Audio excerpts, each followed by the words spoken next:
ისე რაც მთავარია პირველად მე მგონი ჩვენი მდგომარეობა საქართველოს მდგომარეობას ერთ-ერთი 100% წააგავს. აბარახრივ. ერთი ფეხის ნაბიჯზე ვართ უსკრულისგან.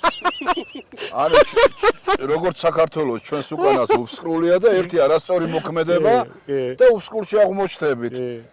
და ამიტომ ჩვენს სიფრთხილე გვმართებს წვეტიან მაზრებმა რო არ გაგვიტაცოს და რო არ გაგვიქნიოს.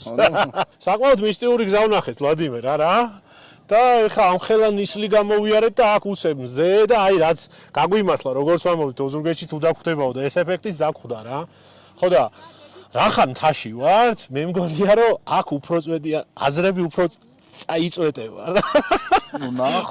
ნახოთ. ჩვენ რაღაცა სტანდარტული ჩვენი გადაცემის ფორმატი რაც აგვაქვს, 1-3 ნიუსი გლიჯოთ რა. ხო, ვერ შესვლით ფორმატს გუნება განწყობას ისედაც არ უჩიოდით, თუმცა აგვიმაღლა მაინც. კი, აი ეს ხედი არის სასწაული და რავი მეგობრებო.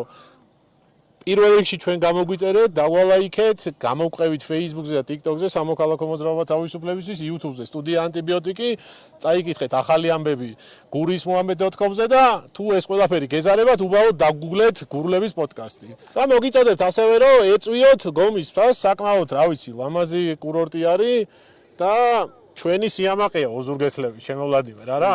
კი, აქ იშვიათია ასეთი ღრუბლების ხეივანი, შეუძლებელია სხვაგან სადმე ნახო. კი, ეგ ადგილი არის განსაკუთრებული და ბევრი ფოტოს ხდება ინტერნეტში, თუმცა ეხა პირდაპირ ეთერში, არა, პირდაპირ ეთერი არ არის, მაგრამ გადაცემაში შეგიძლიათ ნახოთ რა.